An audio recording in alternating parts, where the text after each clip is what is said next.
If you're looking for the smoothest, ultra-low profile mechanical keyboard, look no further than the new Lo-Free Edge. This thing is amazing.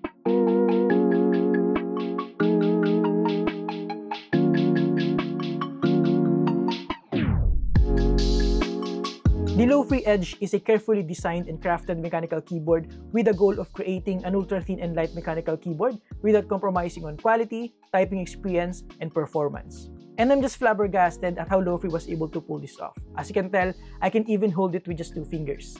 With a thickness of only around 5.4mm and weighing only around a pound, the Lo-Free Edge is definitely one of the thinnest, if not the thinnest, real mechanical keyboard out in the market. And they've done all this while maintaining an excellent typing experience. Did I mention it is also made out of carbon fiber and magnesium alloy? Yeah, that. I'm excited to share with you in detail how they were able to pull this off. So let's get into it. As always, honest disclaimer, this video is not paid by Lo-Free, but they did send an early review sample for me to experience. But we do have a sponsor for this video, which is PLDT. Take your entertainment to the next level with PLDT Homestream TV. Watch, listen, and speak with Philippines' first Android TV and speaker box with smart home integration via its integrated Google Assistant. Enjoy watching your favorite movies and series on HBO Go, Lionsgate Play, VU, TopGo, Disney+, and more. Listen to your favorite music or podcast from music streaming services like Spotify and YouTube Music in full clarity, thanks to Dolby Digital Plus integrated speakers. Like I said, you can also use the PLDT Homestream TV as a Google Assistant and control your smart home devices simply through voice commands. That in itself is an absolute good deal for me. It is also Bluetooth compatible, so you can pair it with your smartphone and other host devices. The device itself looks neat and can fit in any environment with a classy black colorway and minimal design. Lastly, the PLDT Homestream TV is available for only 229 Philippine pesos per month with your PLDT Home plan. Check the link below to learn more. Going back, let's start with a quick unboxing experience, and it's actually fairly interesting. The Lo-Free Edge came in a nice black box with a silver outer sleeve.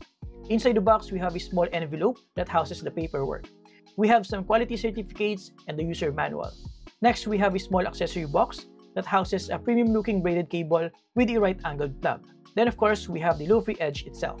Underneath that, this is where it becomes interesting. You see, Lo-Free even thought about sustainability by taking advantage of the excess carbon fiber material that was cut from the keyboard's top cover and using it as a sort of DIY keyboard stand.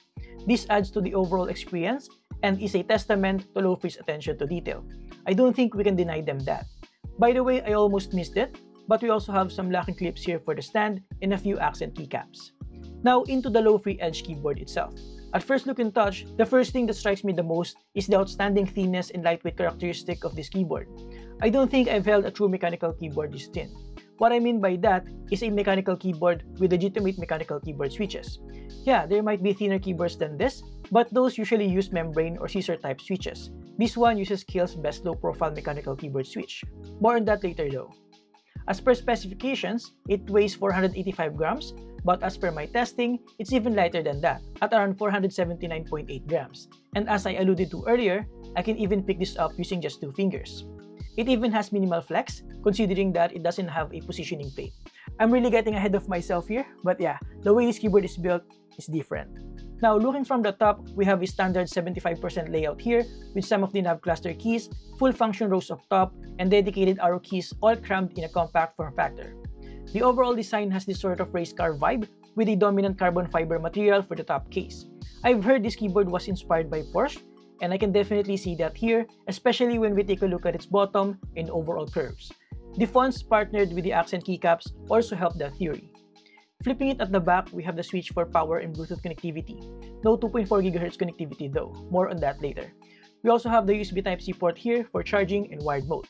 Looking at the sides, as you can tell, it features a wedge design, making it visibly thinner than it actually is, especially when looking at a certain angle. This makes a huge difference compared to the shape of the Lo-Free Flow and even its competitors. Especially when looking at the front. Lo-Free claims that the Lo-Free Edge is as thin as a MacBook Air. Well, I don't have a MacBook Air, so here's a 1 peso coin for scale. By the way, we do have a subtle LED indicator here at the center. Flipping it at the bottom, we have 4 rubber feet with 2 flip-out stands, which is impressive to see.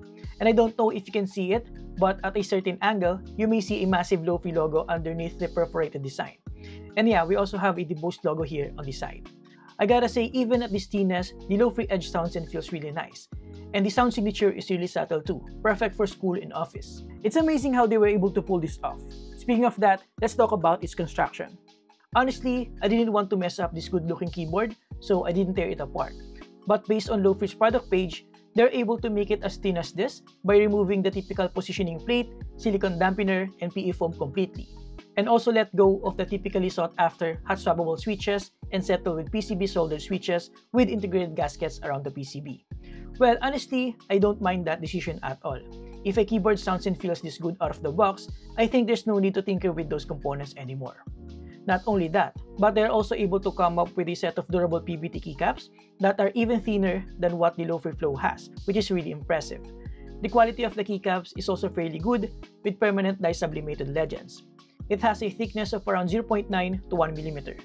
As for the switches, the Lo-Free Edge uses KalePom 2.0 with a shortened 2.4 mm total travel distance and a completely different shorter form factor compared to the KalePom low-profile switch.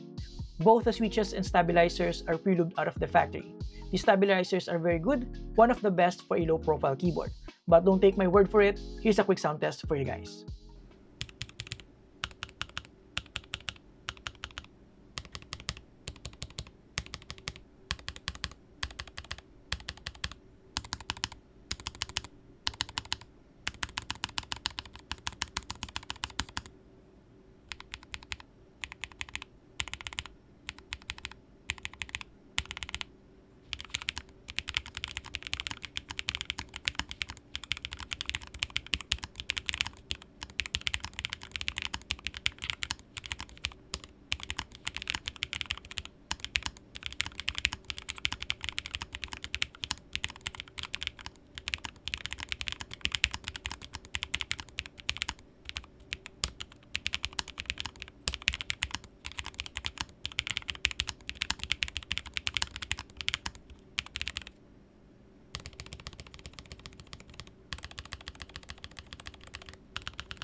Now at this point of the review, I'm pretty sure some of you would say that most of my thoughts are positive and I might be biased. Well, no, it's just really good, at least when it comes to the design, construction, and overall typing experience. However, it's not entirely perfect. It still lacks some of the features that other low-profile mechanical keyboard has.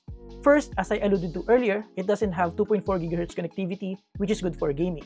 That's one of the compromises they had to deal with to make this keyboard as thin as possible. Though I would have to say, it is really not their priority, since even with the Lo-Free Flow, they did not include the 2.4 GHz connectivity. Don't get me wrong, you can still rely on this keyboard for competitive gaming, since it supports up to 1000 Hz polling rate. But you just have to settle with wired mode, which in my opinion is the way to go if you want to get the least amount of input lag, especially for competitive gaming. Even with my other keyboards with 2.4 GHz, I still use them via wired for Valorant, so yeah, not a total deal breaker for me, but might be for some, so I just want to put it out there.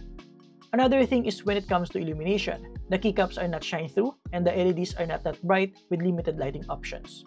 And lastly, as I pointed out earlier, it doesn't have hot-swappable switches, which may be a con to others, but like I said, this keyboard sounds and feels good already out of the box.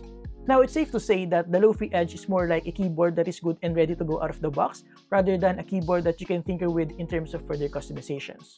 Speaking of customizations, the Lo-Free Edge can be customized, at least for its software functionalities, via the Lo-Free configurator. However, I don't have access to that at the moment, and the version for Mac OS will be available in Q4.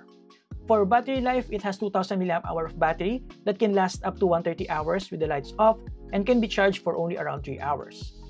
To conclude, like I said in the intro, if you're looking for the smoothest, ultra-low profile mechanical keyboard that is ready to enjoy out of the box, you can never go wrong with the Lo-Free Edge. If you can get past the fact that it doesn't have hot-swappable switches and 2.4 GHz connectivity, this is simply one of the best in its class.